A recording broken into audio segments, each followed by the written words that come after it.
Peace, blessings, and respect, family. Um, just wanted to stop and share some information real quick. I normally don't even get down like this, but I have to say something on this one because, hey man, Allahu Akbar. That means God is the greatest. You know, we say God is the greatest, and you have people that want to come behind us and say, yeah, God is great. God is the greatest. Stop being so petty and playing with God. Anyway, so the verdict just came in guilty, right? On the killers of Ahmaud Arbery. And the crazy thing is, did you see how they tried to set the jury?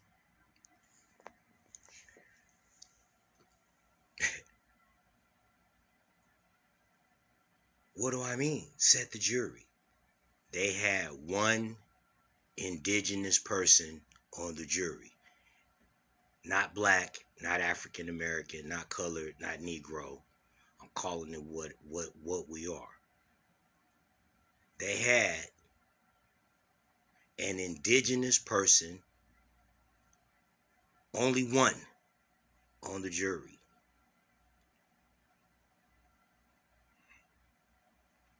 Like I said, God is the greatest.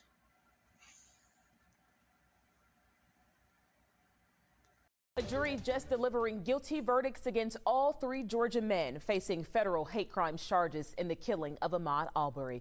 Here is a closer look at the counts they were facing. Travis McMichael, his father Gregory McMichael, and their neighbor William Roddy Bryan, all convicted of violating Arbery's rights and attempting to kidnap him. The McMichaels also convicted on firearms charges. All three were already convicted of murder on the state level and sentenced to life in prison for chasing Arbery down in a South Georgia neighborhood and shooting him. The verdict coming almost 2 years to the day that Arbery was killed. Hope Ford was inside the federal courtroom in Brunswick as the verdicts were read this morning. Hope, what can you tell us about what that moment was like there?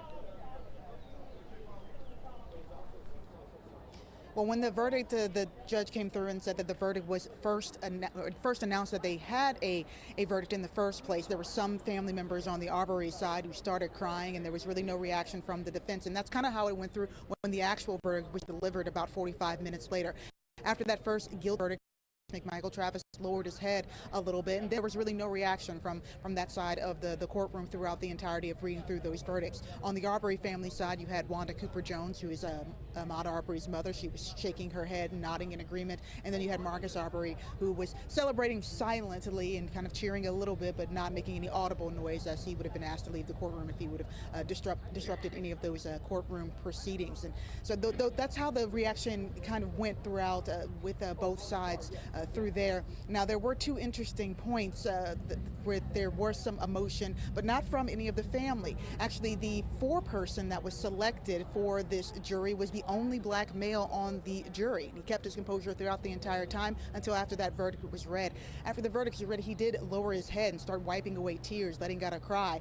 And then whenever the judge asked, or they were each asked if they gave their vote for the verdict willingly, he struggled to talk a little bit. His voice was breaking, and then he cried another time as well whenever the judge told them that acknowledged that this was a very difficult case. And then there were also members of the prosecution that cried as well. I talked to Paige Pate about that moment with the foreperson. He said that it was probably an intentional and very powerful message, probably the strongest message that they could have sent from this jury.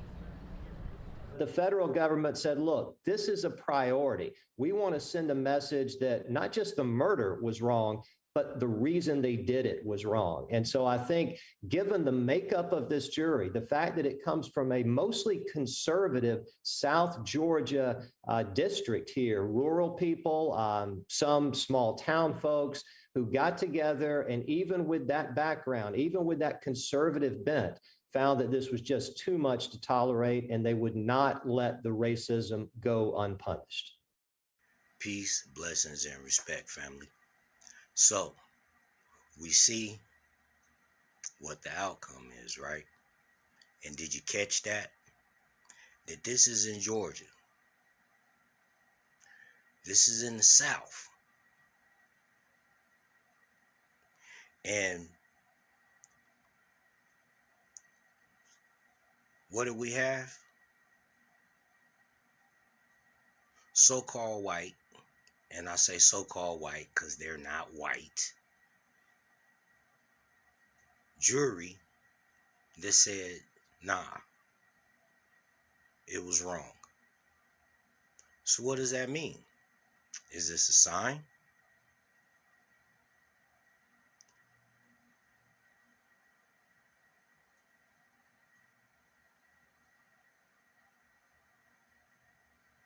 We hear the narrative.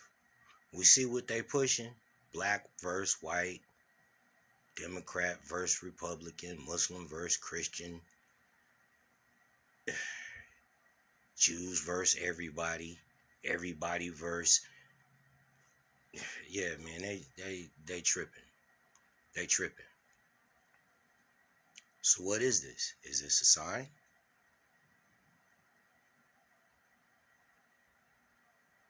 You know, I know how we move and how we think.